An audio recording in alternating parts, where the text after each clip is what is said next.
کشمیر والا ایشو ہمارے دلوں کے بہت قریب ہے. سعودی سے فاصلہ آنے میں اس ایشو کے اوپر ہم چاہتے تھے کہ جم کے ہمارے ساتھ کھڑے ہوں. اب دو ایشو اکٹھے ہو گئے ہیں, فلسطین بھی اور کشمیر بھی. ابھی شاہ صاحب نے ایک انٹرویو لکھا, بعد میں انہوں نے وضاحت تو اس کی کر دی کہ 370 ان کا انٹرنل میٹر ہے. پھر بیک چینل چل رہا ہے یو اے میں, جہاں ایس آئی اور را کے ہیڈ ملتے ہیں یا دوول سے ملاقات ہوتی ہے. آپ پکچر میں ہیں؟ ملک صاحب, میں کشمیر کو اندر سے جانتا ہوں. پاکستان میں کوئی شخص کشمیر کو اتنا اندر سے نہیں جاتا. یہ سارے بچوں کی طرح میرے ساتھ رہے ہیں, حبا کدل سے لے کے زیندار محلے تک.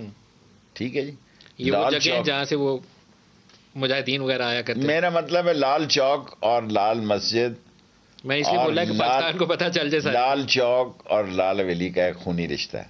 یہ جب میں مروں گا تو اس وقت وہ لکھیں گے. میں نے ابھی کہوں گا تو اب میں انٹیریئر منسٹر ہوں, آگے ہی وہ میرے خلاف لگے رہتے ہیں. آپ کو پتا بی جے پی نہیں جم کے بولنے کہ حریت والے آتے تھے تو میں اتنا بھی بے وقوف نہیں ہوں جم کے بولوں. میرا مطلب ہے مجھے سمجھ ہے کہاں کیا بولنا ہے اور کیا نہیں بولنا. بی جے پی اگر اب میرے خلاف اتنی لگی ہوئی ہے تو اگر میں ایک بات کہنا چاہتا ہوں کہ لال چوک کا لال حویلی سے خون کا رشتہ ہے. اور کشمیری اتنا جینیس ہے کہ کسی کی سپورٹ یا مخالفت سے ان کی جد و جہد آزادی اثر انداز نہیں ہو سکتی. وہ بے وقوف ہے جو دیکھیں کس کا بھٹو کا اور سورن سنگھ کا دو سورن سنگھ تھا ان کا منسٹر, ایک دن میں دو ملاقات باتیں ہوئی. مشرف کے ساتھ میں تھا وہاں اور نواز شریف کے ساتھ بھی تھا. اور نواز شریف نے جب ان کو کہا, جو سنگھ تھا پرائم منسٹر, اس نے کہا کہ شیخ رشید اور انفارمیشن منسٹر, تو پرائم منسٹر انڈیا نے کہا in India there is no need of introduction to Sheikh Rashid. بلکہ 2 دفعہ اس نے کہا.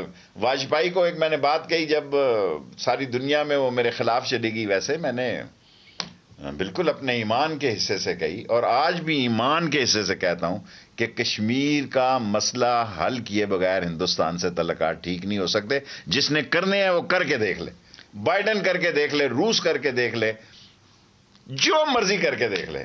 کشمیر کے مسئلے کے بغیر ہندوستان کے ساتھ تعلقات ٹھیک نہیں ہو سکتے. ٹریڈ کھولنے کا فیصلہ کس نے کیا تھا؟ ہم نے تو نہیں کیا, کیبنٹ نے نہیں کیا. جس نے کیا ہوگا کیا ہوگا. ہمارے پاس آیا, ہم نے کہا نو وے. دیکھیں میں اپنے کردار کا ذمہ دار ہوں اور کیبنٹ ساری ون وے تھی, یونانیمس. میں یہ نہیں کہتا میں کریڈٹ لیتا ہوں کہ آئی ٹوک اے اسٹینڈ. نو سر, ای سی سی کے اندر یہ شاہ محمود جو دیکھیں ای سی سی میں چھوڑیں پرے, ای سی سی کو میں ای سی سی کا بھی ممبر ہوں. یہ کیسے ہوا ہمیں نہیں سمجھ آئی, لیکن شاہ محمود نے بھی کیبنٹ میں, کیونکہ نہ شاہ محمود تھا اس دن ای سی سی کا ممبر. آپ لوگوں نے کیبنٹ میں مخالفت کی, شاہ محمود ای سی سی کا حصہ نہیں ہے, لیکن ای سی سی میں اپروول ہو جانا کوئی مذاق تھوڑی ہے. انڈیا سے معاملہ ہے, یہ حماقت ہے نا. تو حماقت کیسے ہوئی؟ حماقت ہے نا, حماقت تو ہوئی کیسے؟ اس سے بڑا لفظ میں کیا کہہ سکتا ہوں کہ حماقت ہے. آپ مجھے اتنی تو کوشچن دیں کہ میں جو یو اے والی, بس چھوڑ دیا سوال کو, یو اے والی میٹنگ, وہاں ایس آئی اور را جب بٹتے ہیں تو ان کے پاس ٹیبل پہ کیا ایجنڈا ہوتا ہے؟ دیکھیں اگر یو اے ای میں را ہے تو آئی ایس آئی کوئی ہماری معمولی ایجنسی نہیں ہے. ناخن میں ہے را آئی ایس آئی کے. ابھی ہم نے ان کا بہت بڑے لوگ پکڑے ہیں کراچی سے. را کے؟ آف کورس را کے. وہ کیا کر رہے تھے کراچی میں؟ آف کورس پاکستان میں دہشت گردی چاہتے ہیں. دیکھیں انڈین نیشنل یا جو بھی, ابھی یہ میرا مطلب میں نے آپ کو کہہ دیا کہ ہم نے ان کے اہم لوگ پڑھے ہیں, ٹرینڈ بائی را اور دی را people. So I S I بہت زبردست دنیا کی آرگنائزیشن ہے. یہ را اس کے ناخنوں میں ہے. یہ لگا بات ہے اس کے وسائل بڑے ہیں, اس کی انٹرنیشنل ایجنڈا بڑا ہے. اور آئی ایس آئی الحمدللہ پاکستان کی ایک تاریخی آرگنائزیشن ہے. یہ موساد اور M16 اور را, اس سے آئی ایس آئی بہت اونچے.